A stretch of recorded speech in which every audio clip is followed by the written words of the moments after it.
창세기 36장 1절부터 8절까지 말씀. 오늘 예배에 참여하시는 우리 모든 성도들에게 하나님의 풍성하신 은혜가 임하기를 주님의 이름으로 축복합니다. 2층 사무엘홀에서 예배드리는 우리 성도들에게도 동일한 은혜가 임할 줄 믿습니다. 여러분, 우리는 모두가 다 길 위에 있는 사람들입니다. 이런 성경은 종종 우리에게 두 갈림길을 말씀합니다. 그리고 두 갈림길에 있어서의 선택이라고 하는 중요한 주제를 우리에게 말씀하고 있습니다. 가인의 길과 셋의 길이 다르게 나옵니다. 가인의 후손들의 길은 아주 번성하고 문명 사회를 이루는 것으로 기록을 하고 있는데, 셋은 하나님의 이름을 불렀다, 이런 말씀 외에 특별하게 어떤 뭔가 업적을 이루었다는 기록이 나오지 않습니다. 그러나 셋은 언약의 길을 걷는 것을 볼 수가 있습니다. 여러분, 성경은 종종 이 두 가지 갈림길을 우리에게 말씀을 합니다. 다윗의 길이냐 사울의 길이냐. 다윗은 하나님 마음에 합한 길을 걸어갑니다. 사울은 인기에 영합하는 길을 걸어갑니다. 여러분, 예수님도 말씀하셨습니다. 우리의 인생길 가운데 넓은 길과 좁은 길이 있다. 어느 길을 걸어갈 거냐, 이렇게 우리에게 말씀을 주고 계십니다. 오늘 본문에도 에서의 길과 야곱의 길이 나뉘어져 있습니다. 두 가지 갈림길이 있다는 거죠. 여러분, 오늘 본문의 창세기 36장에서 에서, 즉 에돔의 족보가 소개되는데, 자, 창세기 36장 1절에 보면 에서 곧 에돔의 족보는 이러하니라. 그래서 36장 전체가 에서의 후손 에돔 족보를 우리에게 말씀하고 있어요. 여러분, 창세기는 전체 10개의 족보 혹은 계보가 나옵니다. 이것을 톨레도시라고 말하는데, 오늘 우리가 읽었던 이 본문의 내용은 창세기에 나오는 10가지의 톨레도 중에서 9번째에 해당됩니다. 이제 마지막으로 야곱의 톨레도시, 마지막 10번째 이제 앞으로 나오게 되죠. 자, 이렇게 계보, 이 족보는 우리에게 무엇을 말하느냐? 우리에게 두 가지 갈림길이 있고 그 갈림길의 선택이라고 하는 그것을 우리에게 말씀을 하고 있습니다. 여러분, 족보는 우리에게 어떤 이런 갈림길, 가인의 족보와 셋의 족보가 나뉘고, 셈의 족보와 함과 야벳의 족보가 나뉘고, 또 에서의 족보와 야곱의 족보가 나뉜다는 것을 우리에게 말씀을 하고 있어요. 자, 오늘 본문의 창세기 36장 전체가 에돔의 족보, 에서 후손의 족보를 말씀하는데, 얼핏 보면 굉장한 번성을 이룹니다. 에서의 후손들은 굉장히 번성하고 많은 번영을 이루는데, 얼핏 보면 하나님의 축복이 에서에게 있는 것처럼 보여요. 반면 야곱은 여전히 유목민으로서 천막에 거하며 이리저리 떠돌고 있습니다. 그러나 야곱은 언약을 따라서, 하나님의 약속을 따라서 걷고 있어요. 여러분, 이 대조는 우리에게 묻고 있습니다. 너는 무엇을 쫓고 있느냐? 보이는 화려한 세상의 번영을 쫓고 있느냐? 아니면 보이지 않지만 하나님의 언약의 길을 걷고 있는가? 우리에게 묻고 계십니다. 자, 첫 번째로 우리는 에서의 길을 한번 살펴보십시다. 에서는 세상적인으로는 번영하나, 그러나 하나님은 부재한, 하나님이 계시지 않는 그런 길이었어요. 에서의 족보를 보면 이 에서의 후손들이 엄청난 세상 번영을 이룹니다. 이들은 세상의 소유가 풍부하게 되자 더 이상 하나님의 축복의 땅 가나안에 머물고자 하지 않고 세일산으로 이동을 합니다. 그래서 약속의 땅을 떠나서 세일산 근방에 터전을 잡는데, 그래서 그 이후로부터 에서 족속을 에돔 족속이라 혹은 이제 세일이라 이렇게 부르기도 합니다. 여러분, 세일산은 인간 노력으로 추구하는 인간 욕망을 상징하는 그런 산이에요. 반대로 시온산은 하나님의 언약, 하나님의 은혜로 보여지는 구원의 산, 하나님의 은총으로 우리에게 말씀하는 그런 산입니다. 성경에 보면 이런 세일산이냐 시온산이냐 이런 두 가지 대조가 계속 나오고 있습니다. 자, 6절과 8절 우리 같이 한번 읽어보겠습니다. 에서가 자기 아내들과 자기 자녀들과 자기 집의 모든 사람과 자기의 가축과 자기의 모든 짐승과 자기가 가나안 땅에서 모은 모든 재물을 이끌고 그의 동생 야곱을 떠나 다른 곳으로 갔으니 두 사람의 소유가 풍부하여 함께 거주할 수 없음이라라. 그들이 거주하는 땅이 그들의 가축으로 말미암아 그들을 용납할 수 없었더라. 이에 에서 곧 에돔이 세일산에 거주하니라. 자, 여러분 6절에 보면 뭐가 많이 나오죠? 자기 아내들, 자기 자녀들, 자기 집의 모든 사람, 자기의 가축, 자기의 모든 짐승, 자기. 모두가 자신에게 함몰되어 있는 그런 모습을 우리가 볼 수가 있는데, 내 힘으로 이 모든 것을 이루었다 이 말이죠. 소위 말하면 자수성가 그런 것 아니겠습니까? 여기에 하나도 믿음과 결부되는 것이 없어요. 내가 주인이 된 그런 삶입니다. 이제는 자기 힘으로 충분히 이루었으니까 더 이상 하나님의 도움이 필요 없는, 하나님을 의지할 필요도 없는, 그러니까 가나안에 있을 필요가 없겠죠. 약속의 땅에. 그러니까 자기의 눈에 보이기에 좋은 세일로 이동을 하는 겁니다. 여러분 오늘 7절에 보니까 두 사람의 소유가 풍부하여 함께 거주할 수 없음이러라 이렇게 말씀합니다. 여러분 에서가 세일로 이동한 것이 빈곤 때문입니까? 풍부 때문입니까? 풍부함 때문이에요. 참 이상하죠.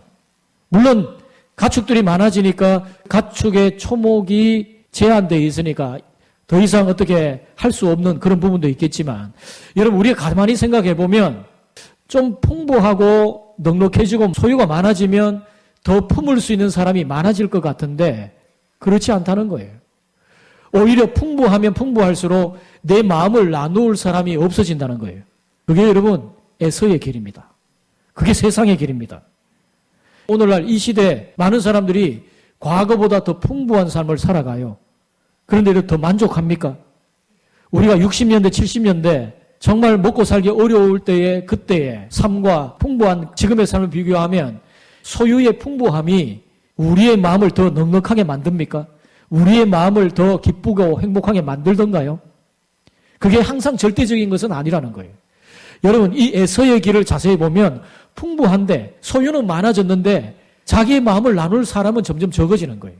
그러니까 약속의 땅을 떠나서 세일 땅으로 이동하는 거죠. 여러분 결국 이 소유 때문에 에서는 가나안 땅, 약속의 땅을 떠나는데 떠나는 그 결정에도 하나님께 묻는 법이 없습니다. 자신이 인생의 주인이 된 그런 삶을 사는 거죠. 그 다음에 여러분 에서의 길은 빠른 번영의 길입니다. 에서의 후손은 놀랍도록 빠른 속도로 번영을 이루어요. 족장들의 이름들이 나오고 또 땅의 경계가 세워지고 왕들이 세워지는 뭐 이런 내용들이 나오죠. 31절에 보면 이스라엘 자손을 다스리는 왕이 있기 전에 에돔 땅을 다스리던 왕들은 이러하니라. 그러니까 야곱, 이스라엘의 후손들이 왕정체제를 이루기 훨씬 전부터 에서의 후손들은 왕정체제를 이룹니다. 왕들이 세워지고 또 국가체제를 이루고 정치, 경제, 사회, 군사적인 모든 조직체계를 굉장히 빨리 정착시키고 시스템화시키는 이런 것들을 우리가 볼 수가 있어요. 더 많은 숫자, 더 넓은 땅, 더 빠른 왕정체제, 더 안정된 정착생활. 반면 여러분 야곱의 삶은 여전히 장막, 텐트 삶이고 이리저리 떠돌면서 유목민 생활을 하면서 언약을 가지고 있다고는 하지만 굉장히 초라한 삶을 살아갑니다. 그리고 야곱의 자녀들이 여러 우열곡절 끝에 뭐 여러 많은 사연들을 겪으면서 성장하고 있는 그런 모습들을 볼 수가 있어요. 뭐 겉으로 보면 에서의 압도적인 승리죠. 오늘날도 그렇습니다. 세상은 빠르게 크는 것을, 성장하는 것을 축복이라고 이야기를 합니다. 세상은 더 빨리, 더 멀리, 더 높이 오르는 것을 성공이라 말합니다. 여러분 20절부터 30절에 보면 이 에서가 이주한 세일 땅의 원주민이었던 호리 족속의 족보가 거기에 소개되고 있어요. 그런데 여러분 여기 호리라는 말은 뭐냐면 동굴에 거주하는 자란 말입니다. 그러니까 이들은 동굴에 거주하는 족속들이었어요. 여러분 지금 팔레스틴 지방에 가면 거기가 전부 석회암 지역이고 또 사암이 있기 때문에 동굴을 쉽게 팝니다. 그러니까 이들이 동굴에서 거주하는 족속이었어요. 근데 여러분 우리가 생각할 때 에서의 족보를 소개하면서 에서가 이주했던 세일 땅의 호리 족속의 족보가 왜 거기에 생뚱맞게 나오냐는 거예요. 왜 그럴까요? 이 에서의 후손이 나중에 호리 족속과 섞이게 되고 나중에 이들이 에돔 족속이 되는 거예요. 그러면서 에서의 족속들 후손들은 점점 더 언약 백성의 정체성을 잃어버리게 되는 겁니다. 이게 이제 앞으로 나오는 과정이에요. 어쩌면 에서의 후손들의 빠른 번영의 배후에는 호리 족속과의 연합이 한 몫을 했을 겁니다. 여러분, 이게 세상의 성공을 위해서 수단과 방법을 가리지 않고 타협하는 에서의 길, 세상적인 속도의 길, 번영의 길, 그것을 보여주고 있는 거죠. 근데 여러분, 오늘 재미있는 내용이 하나 소개되는데 24절에 한번 봅니다. 우리 같이 한번 읽어보십시다. 시브온의 자녀는 아야와 아나며, 이 아나는 그 아버지 시브온의 나귀를 칠 때에 광야에서 온천을 발견하였고, 여러분, 온천 발견했다는 일화가 나와요. 여러분, 이 호리 족속들의 여러 내용들을 이야기하면서 이들에게 뭔가 탁월한 업적 생각하니까 온천을 발견했다. 이게 있어서 이제 기록을 한 건데, 여러분, 이게 얼마나 하나님 앞에 자랑거리가 되겠습니까? 여러분, 저와 여러분이 이 땅에 살아가면서 뭐 여러 가지 일들을 할 수 있지만 나중에 하나님의 역사는 그 많은 일들을 기억하는 것이 아니라 딱 한 줄로 우리의 인생을 결론 맺을 겁니다. 하나님 보시기에 어떠 있느냐? 하나님 보시기에 과연 그 삶이 어떠 있는가? 한 줄로 남을 거예요.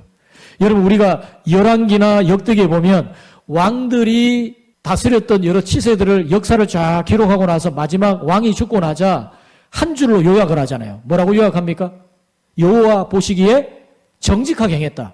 여호와의 보시기에 악을 행했다. 이렇게 갈림길에 나오지 않습니까? 딱 한 줄로 요약이 되는 거예요. 그가 다윗의 길을 걸어갔냐? 아니면 여로보암의 길을 걸어갔냐? 딱 한 줄로 요약이 되는 겁니다. 여러분, 우리가 이 땅에서 많은 화려한 업적들, 내가 뭔가 성과를 이루고 내가 대단한 어떤 일들을 하고 그래서 나의 기념비를 세우지만 결국 나의 인생은 하나님 앞에 가서 한 줄로 정리가 될 거예요. 하나님 보시기에 어떤 인생을 살았는가? 그렇게 정리될 거란 말입니다.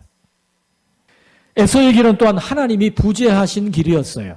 결국 에서의 길의 문제는 뭐냐? 그 길에 하나님이 계시지 않는다는 겁니다. 그리고 그 하나님 없는 번영은 잠깐이란 거죠. 여러분, 창세기 36장에 에서의 족보를 주의 깊게 읽으면 하나님의 이름이 거의 나오지 않습니다. 하나님의 역사, 하나님의 언약이란 말도 없어요.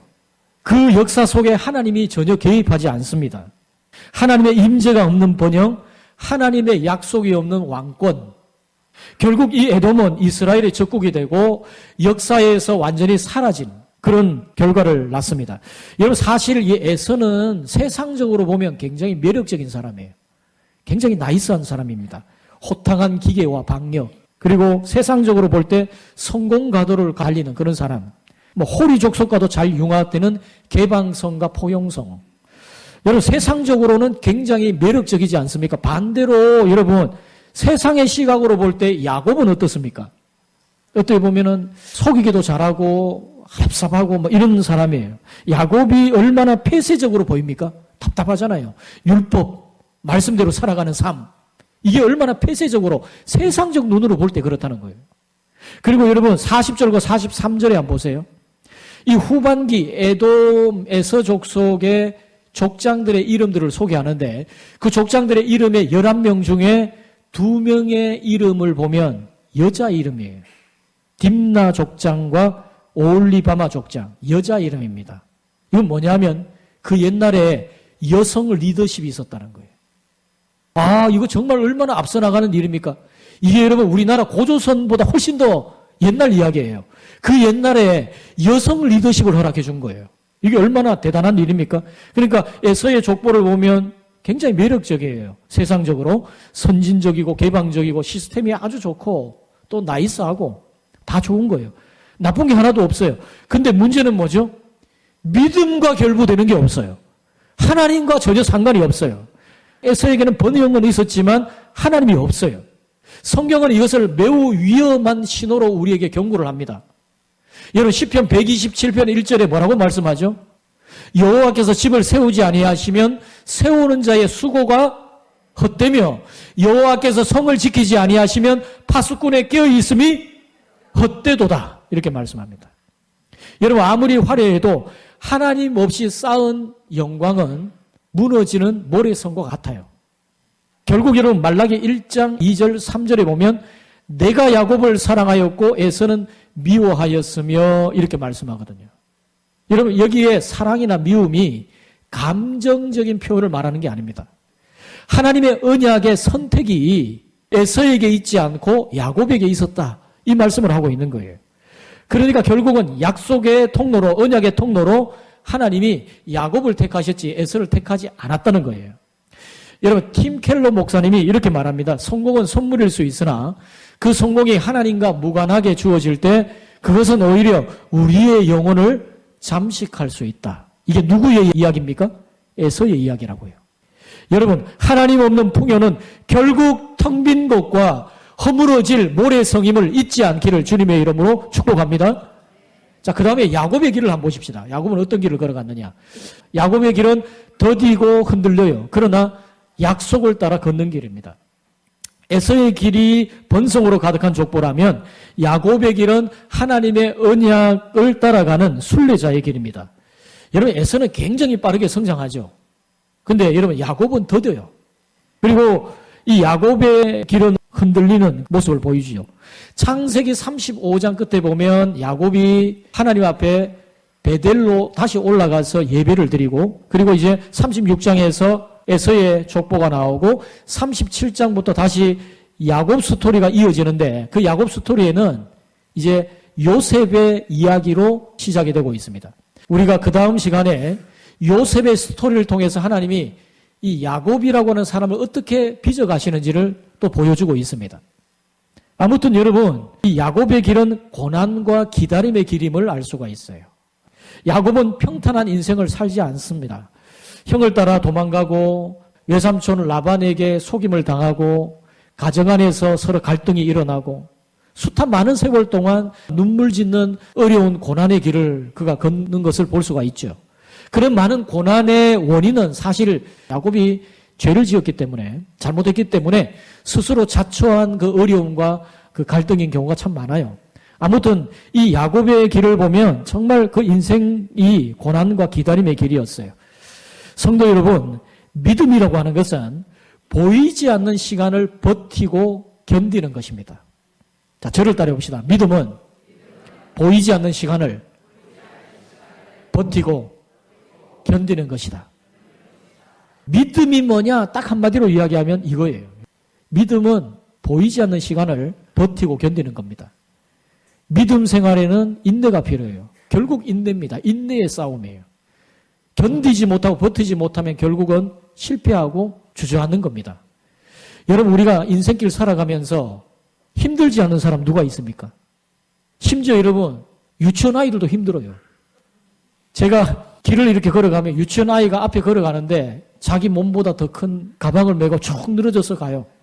힘드니? 그러니까 힘들어요. 뭐가 힘드니? 힘들어요. 여러분, 그 아이라고 힘든 게 없겠습니까? 인생길이 쉽던가요? 인생길 쉬운 게 뭐가 있습니까? 다 어렵죠. 나만 어렵습니까? 나만 힘듭니까? 그렇지 않다고요. 모든 사람이 다 힘들어요. 그런데 여러분, 그 힘든 인생길 속에서 선택이 있습니다. 버티고 견디는 그 선택으로 끝까지 인내하며 주님이 기뻐하신 그 길을 선택하며 걸어가는 사람이 있는가 하면 어떤 때는 힘들다, 어렵다, 주저앉아버리고 낙오하는 사람들이 참 많습니다. 여러분, 믿음은 보이지 않는 길을 버티고 견디는 거예요. 믿음은 인내와의 싸움입니다.